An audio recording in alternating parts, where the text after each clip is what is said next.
So next is a video from Norway. And why Norway? You may be wondering. So I would like to first talk about the background. So Norway actually is on the northern part of Europe, and actually there was a Chernobyl nuclear accident. And that is the place. Actually, Norway is located in a place where the radioactive fallouts fall, and the distance is quite far, but they were had a significant impact. And there is an indigenous tribe called Sami living in Norway, and they are the reindeer herders traditionally. And this is not just in Norway, but Sami actually is living in the northern part of Eurasian continent, and traditionally they are herding reindeers, and they are utilizing as food, and also they are making crafts using their fur or horns. So that was how they lived traditionally. But the reindeers actually eat lichen, which is a special type of a plant. And actually, this fungus, the lichen, actually accumulates the radioactive substance. So the radioactivity tend to accumulate in the reindeers. So the amount of the radiation that was accumulating in radiators was several thousands of becquerel. So it had been quite high for the 10 years. So they were not able to eat the reindeers in such a situation because of the high radioactivity, and they had to take some countermeasures. And the contamination of the reindeers, actually, it is very difficult to reduce. If it is cattle, then of course they can you can choose the feed, but the reindeers you cannot lock them up in the buildings. So the humans have to consider, for example, the timing of the year when they catch the reindeers, and they are trying to control the impact. But there is a significant changes happening in their lifestyle as well. And there is a Sami's local government in Norway, and Ms. Inger Marit Aaren has contributed our presentation to us. So, Inger, please. Hello, everybody, and thank you very much for the invitation. I am honored to be able to contribute. My name is Inger Oren. I come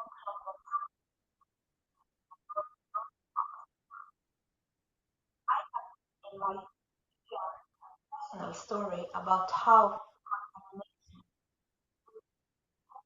life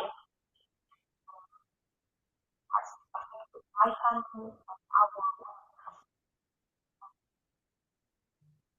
I am not here. I'm a member of an indigenous women herding community. I know the experience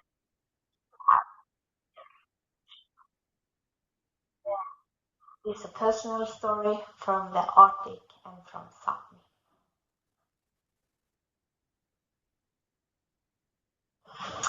In my talk, I will do three things. First, I will briefly introduce for you where I come from, the Arctic and the Arctic. Second, I will share how we started in 86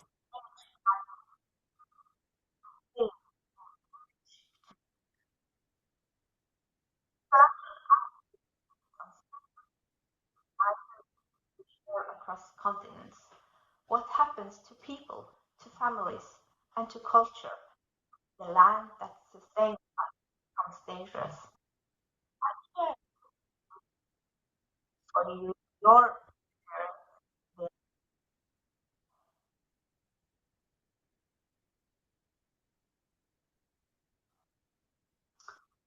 I am Sami, and I was born in a murder family in Godegate, in the far north, Godegate, in an with cold climate. Childhood, father and mother, we lived in danger of part of our culture. Our first years that nature was our we harvested from nature with respect. And when we stopped, we used uh, wisdoms in was wasted.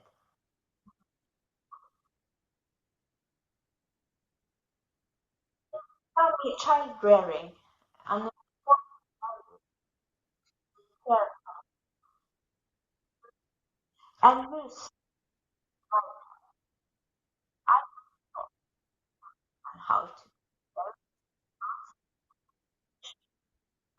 move safely on the land. Nature will not teach you about country our nature which gives everything very important part of our being. Later,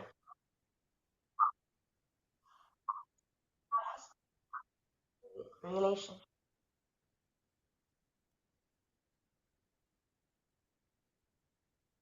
As I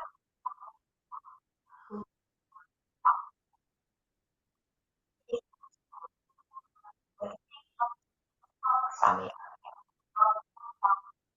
kilometers south, he was born and raised in the third generations, just as my family had done in the north. In reality,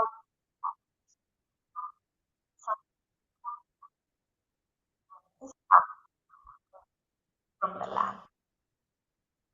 Every day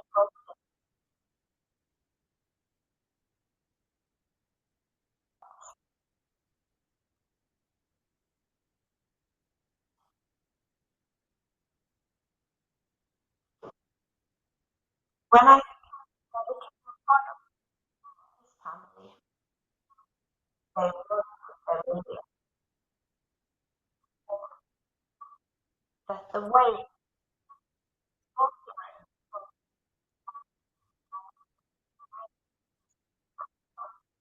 I have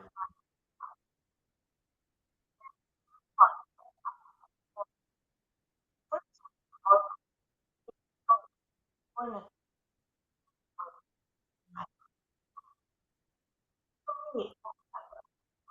in a rule of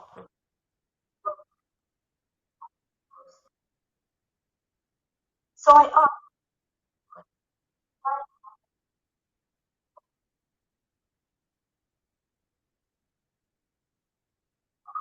my question from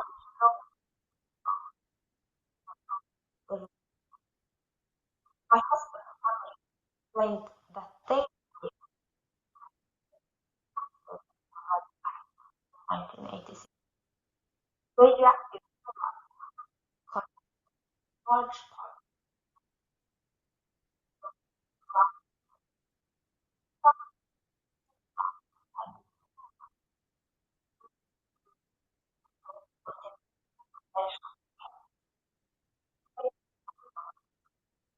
all parts of the brain safe to eat.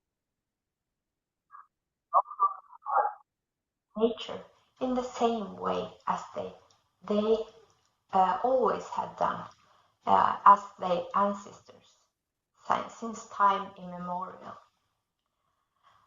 A disaster that happened far away entered their lives through the lichen on the ground, the water in the lakes, and the bodies of the reindeer.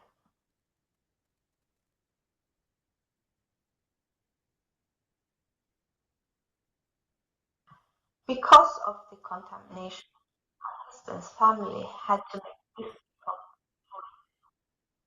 They had to give factory reindeer sweat periods. Normally, reindeer live outdoors all year round. They are not like ordinary livestock that stay in barns by humans. They are adapted to themselves from the land, from what they find on the tundra, the forest, and on the mountains. The family also had to change their lifestyle. They had to stop fishing lakes that had been used for generations. They become afraid of picking wild berries and other plants, which could accumulate radioactivity, were avoided for many years and only slowly re towards the late 1990s, our life. Every decision about food became a calculation of is safe, what will it mean, what will it mean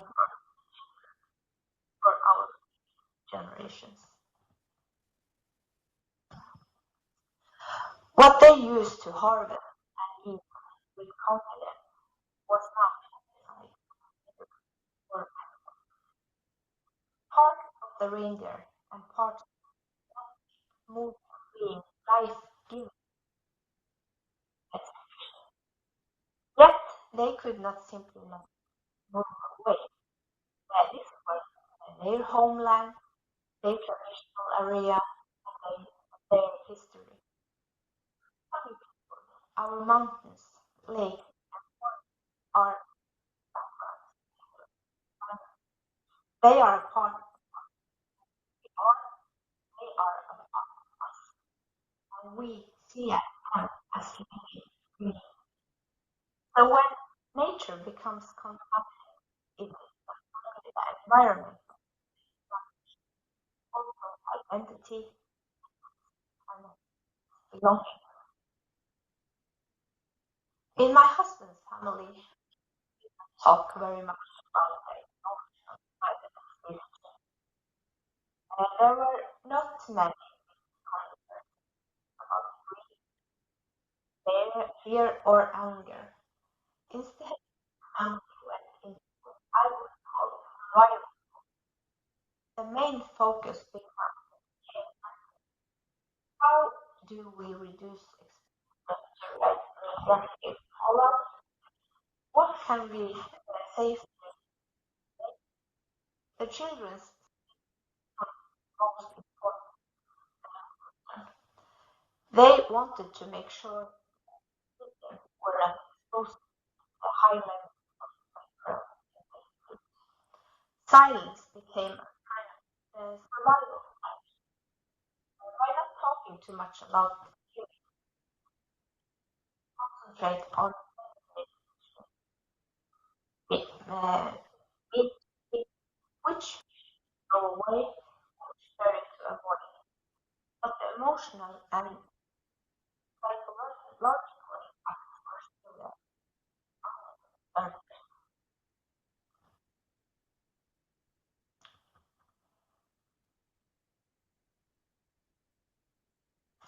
I share this story with deep respect for your my hope your able to connect with my reflection and that about justice, dignity, and safe future for our children.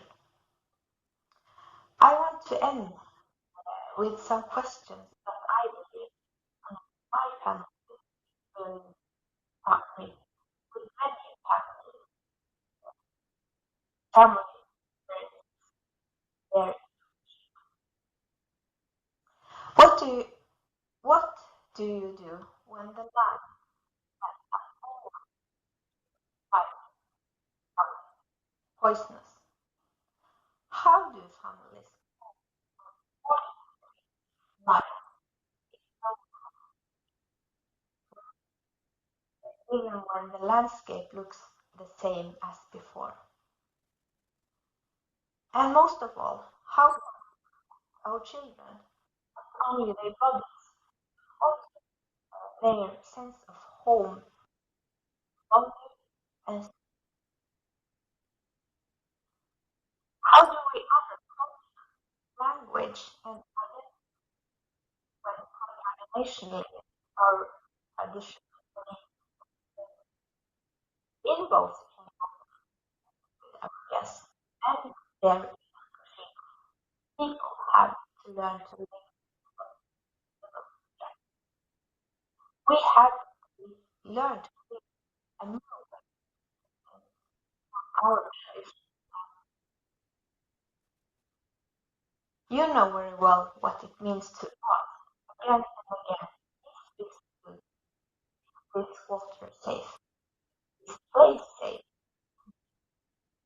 which is the children and future generations. My hope is that by sharing this, we can think together about and safe for the generations to come. Thank you very much for listening to me, for inviting me to share my story about how it is family. Thank you.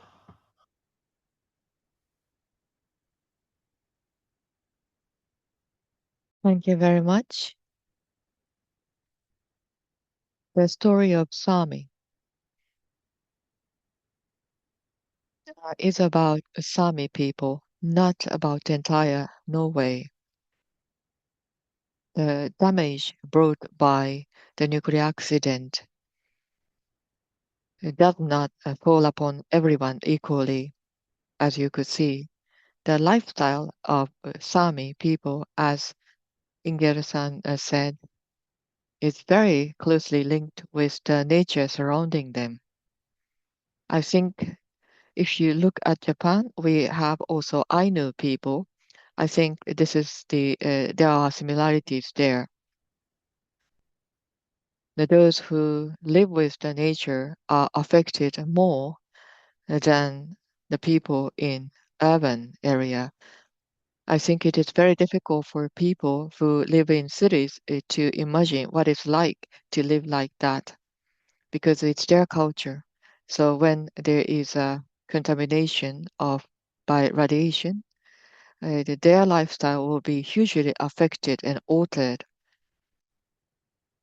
When you listen to this kind of story, if you live in city, you might find it difficult really to emphasize. However, I think this Chernobyl accident took place in 1986, so it's been quite a long time.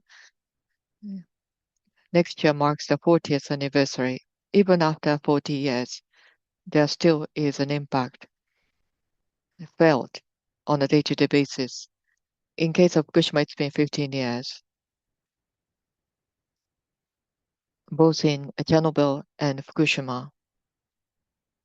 It is true that those who live close to the nature and live with nature will suffer from a prolonged effect.